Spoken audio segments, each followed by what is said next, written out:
pasar al tema de la autopista México-Puebla, porque ¿qué está pasando ahí? Hay muchas dudas, mucha gente afectada y un poco de desinformación también. Así que vamos a revisar punto por punto qué ha pasado. A ver, resulta que el martes pasado, el 6 de agosto, más o menos a las 9 de la mañana, la autopista México-Puebla fue cerrada en ambos sentidos, es decir, de México a Puebla y de Puebla a México, por ejidatarios. Eso era lo que se sabía hasta ese momento. Fue cerrada a la altura del kilómetro 74, les digo, en ambos sentidos de esta autopista. Este bloqueo, bueno, cuando empezó, seguramente mucha gente pensó, bueno, pues un par de horas, ¿no? ¿Qué tanto se pueden quedar ahí? Bueno, duró 48 horas y de hecho el bloqueo todavía sigue, solo que ahora están dejando pasar coches cada 2 horas y después la cierran 2 horas y después pasan automóviles 2 horas y así estamos en este momento. Pero, o sea, estuvo totalmente cerrada sin que pudiera pasar absolutamente nadie durante 2 días completos, 2 días completos. Lo peor de este asunto es que pues no solamente cerraron la autopista y entonces ya nadie va a poder pasar a partir de ahora, sino que muchísima gente se quedó ahí varada porque pues estaban intentando ir de un lado a otro y fue justo cuando hicieron el bloqueo y entonces ahí se quedaron coches, autobuses de pasajeros, trailers que llevaban comida, medicinas, cualquier cantidad de cosas. Todo el mundo se quedó ahí sin poder ya moverse. Esto parece de una película, pero no es así. Ahí se quedó la gente durante 2 días completos.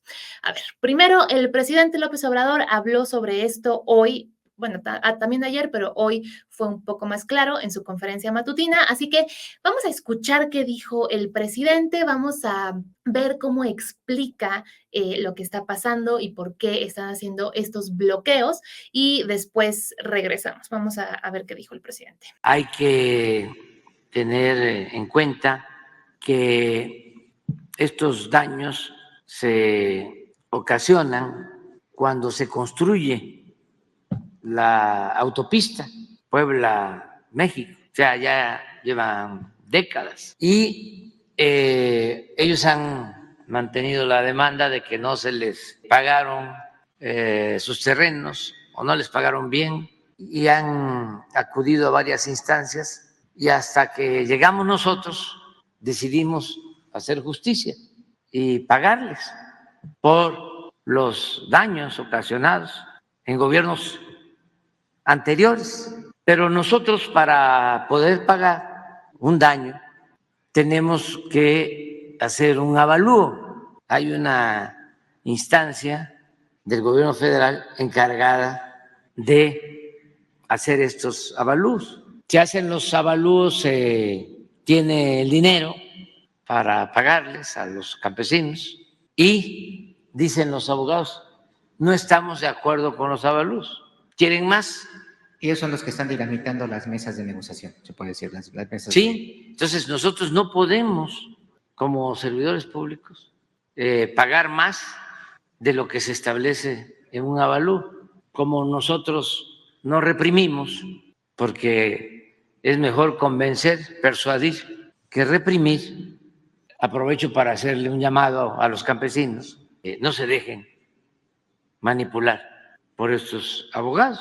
Bueno, dice el presidente que no se dejen manipular por los abogados. Desde ayer, que fue la primera vez que habló de esta situación, está diciendo que hay un abogado que es oportunista y que se quiere aprovechar de la situación y que por eso es que están haciendo estos bloqueos. Ya van 2 veces que les dice el presidente López Obrador a los ejidatarios, a los campesinos, que no se dejen engañar, que no se dejen manipular. Precisamente tal vez por estos mensajes que les ha mandado el presidente López Obrador, los manifestantes convocaron a una conferencia ahí en el lugar en donde mantienen el bloqueo y explicaron por qué están haciendo esto, lo cual también aclaró varios puntos que han estado circulando en redes sociales y medios de comunicación.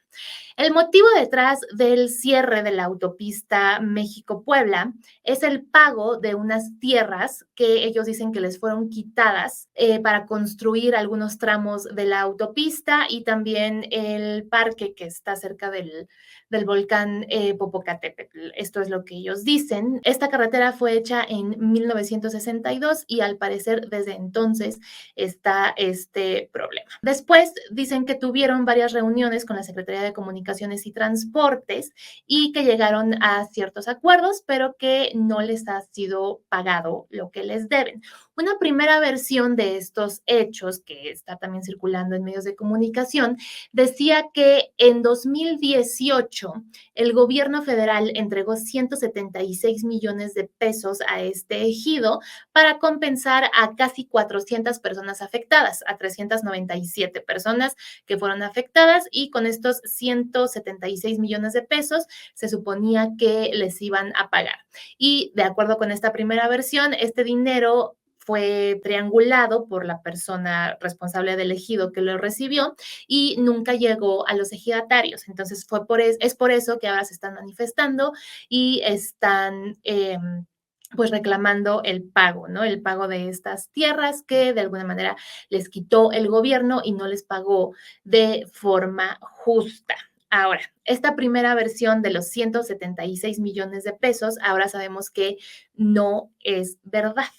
Pero ayer el secretario general del Comité Ejecutivo Estatal de Morena en Puebla, Agustín Guerrero, publicó esta fotografía en su cuenta de X. Es una fotografía de un cheque en donde dice que este cheque fue entregado el 27 de septiembre al ejido de Santa Rita Tlahuapan y que es el famoso cheque por los 176 millones de pesos. Entonces, que bueno, que ya con esto el gobierno había cumplido y pues sí, seguramente alguien se robó el dinero. Y a propósito de esta fotografía que publicó el secretario general de Morena en Puebla, el secretario de Gobernación del estado de Puebla también confirmó esta versión y dijo que el cheque le fue entregado a Jorge Portilla, quien es el abogado que actualmente asesora a estos ejidatarios y quien, de acuerdo con el presidente López Obrador, los está manipulando y está detrás de estos bloqueos como de manera oculta.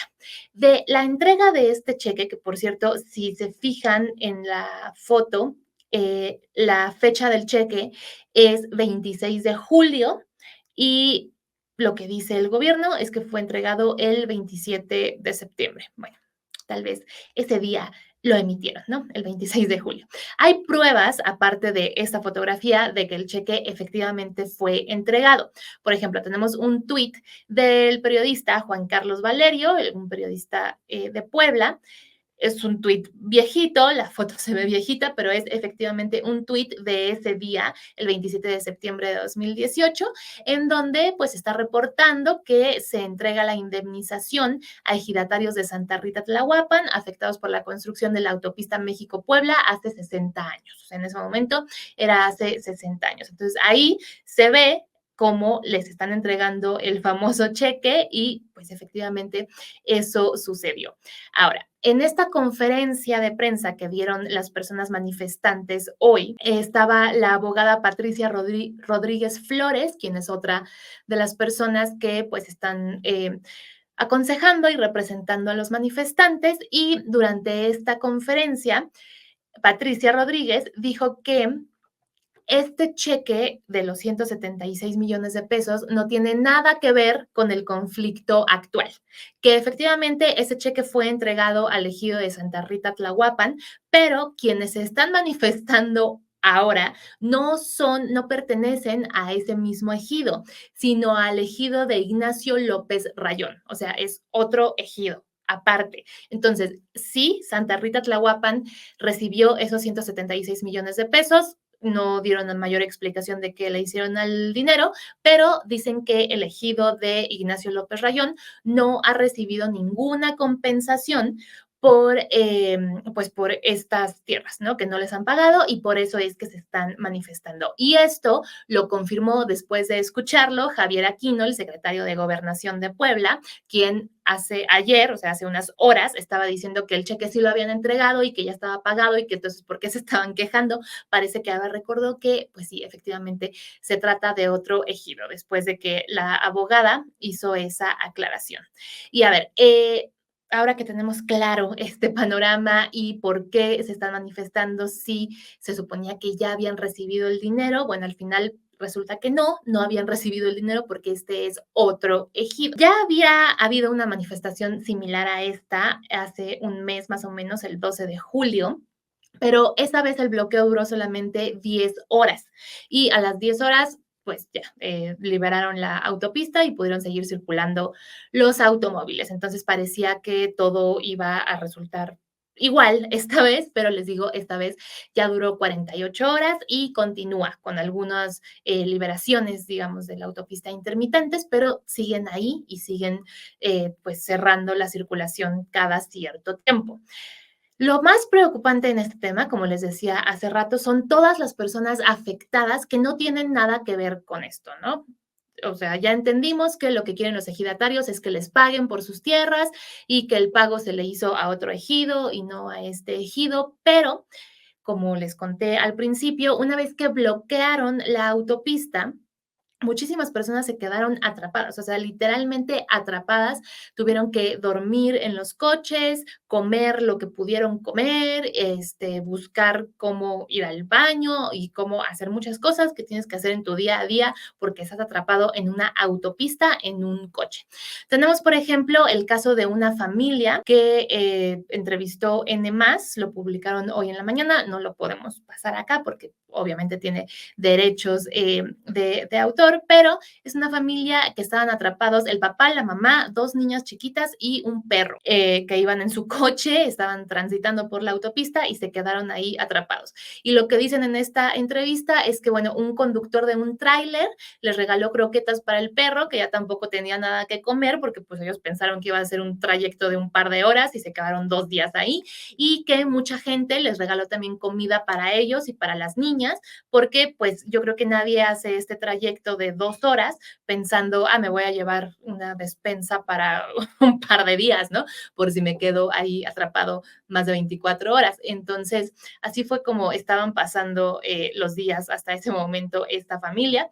También está el caso de un matrimonio con una señora una señora de la tercera edad que iba al Instituto Nacional de Cancerología y que pues se quedaron ya atrapados ahí, ya no pudo llegar a su cita y hasta hace unas horas no se pudieron mover de ese lugar. Y en cierto momento empezaron a quitar pues las vallas que dividen la autopista en ambos sentidos, pues los empezaron a quitar para poder pasar y regresarse, ¿no? En el otro sentido, y la Guardia Nacional llegó a impedir que siguieran haciendo esto los automovilistas y los transportistas y las volvieron a poner. Esto lo hizo la Guardia Nacional con los manifestantes. Al final, como estamos viendo en estos videos, hoy en la mañana se empezó a solucionar un poco la situación, llegó la Guardia Nacional y empezaron a transportar, sobre todo a mujeres y niños y personas de la tercera edad, a algún otro punto en donde pudieran tomar otro transporte y ya salir de ahí por fin. Esto es lo que estamos viendo en las imágenes. Pues sí, gente, adultos mayores que ya llevaban 2 días casi ahí sin poder hacer absolutamente nada, y también hay algunos reportes de personas que fueron asaltadas mientras estaban ahí detenidas en sus automóviles. Casos de personas que estaban transportando mercancía como comida perecedera y pues que ya se les estaba echando a perder por todo este tiempo que habían estado ahí detenidos. Entonces, todo esto son las consecuencias de este bloqueo, que por una parte les digo, pues sí, entendemos que les deban el dinero y todo, pero pues todas estas personas que lo único que querían era hacer un trayecto para cualquier fin que tuvieran, tal vez iban de vacaciones, tal vez iban a trabajar, ¿no? Tal vez iban a una cita médica, como esta señora que les cuento. Todas estas personas se quedaron ahí atrapadas y el gobierno se tardó casi 48 horas, porque ahí cuando llegó la Guardia Nacional todavía no se cumplían, pero sí ya eran más de 30 horas que estaban ahí atorados, ahí casi prácticamente pues secuestrados porque no se podían mover, estaban en medio de la nada prácticamente.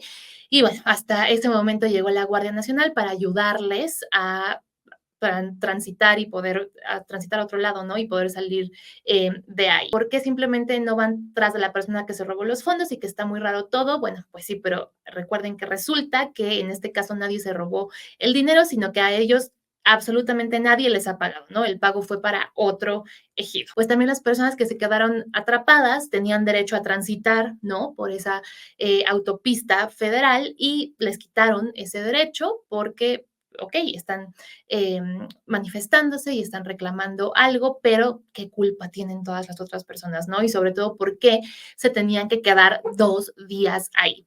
El presidente, les digo, dice que están mal asesorados y que él no va a negociar así. Y de hecho, una de las frases más preocupantes que ha dicho el presidente sobre todo este asunto la dijo ayer. Dijo que él no iba a negociar de esta manera y que se quedaran ahí todo el tiempo que quisieran. Y esto lo dijo mientras había personas que estaban cumpliendo casi 24 horas ayer en un automóvil y que no se podían mover de ahí. Entonces, pues sí está muy bien que no quiera negociar en esos términos, pero creo que algo podía hacer el gobierno para sacar a las personas que estaban ahí varadas y que no tuvieran que estar 2 días completos en esta situación tan deplorable y tan inhumana. Y aparte de estas consecuencias, que yo creo que son las más graves, pues también la consecuencia económica, la consecuencia para la economía de este bloqueo ha sido terrible. Hace rato, Miguel Ángel Martínez Millán, quien es el presidente de la Cámara Nacional del Autotransporte de Carga, la Canacar, dijo que esta cámara estima que las pérdidas por estos bloqueos ascienden a 10,000 millones de pesos y que más de 100,000 tractocamiones de afiliados a la Canacar se encuentran inmovilizados en ese cierre. Entonces, 10,000 millones de pesos en pérdidas por los bloqueos en la autopista México-Puebla y más de 100,000 tractocamiones inmovilizados porque pues nadie puede ir ni para adelante ni para atrás en este bloqueo en la México-Puebla. Y por último, bueno, les contaba que a mediodía ya liberaron un poco esta situación, acordaron abrir la circulación durante 2 horas, que pasaran todos los automóviles que pudieran y cerrarla otras 2 horas y eso es lo que han estado haciendo a partir de entonces, pero la autopista sigue bloqueada. O sea, sí hay una liberación de vez en cuando, pero sigue bloqueada y de hecho ya las vías alternas, que de esas les damos detalles en una nota que publicamos ayer por si tienen que hacer este trayecto en cualquiera de las direcciones, pero las vías alternas también ya están prácticamente colapsadas porque pues hay personas que tienen que hacer este viaje por algún motivo y pues siguen circulando, ¿no? Entonces buscan esas otras vías y ya están a punto de colapsar también porque pues todo mundo se quiere ir por otro lugar porque obviamente quien en su sano juicio se va a meter a una vía que está obstruida, ¿no? Que está bloqueada como lo está en este punto la autopista México-Puebla. Pero bueno, pues esa es la situación, eso es lo que ha sucedido. Escuchamos que el presidente les dijo que sí, están abiertos a pagarles y que creen que es lo correcto, pero pues lo que sí no es correcto es que afectaran a tantas personas de esa manera. Pero pues bueno, hasta ahí la actualización de lo que sabemos.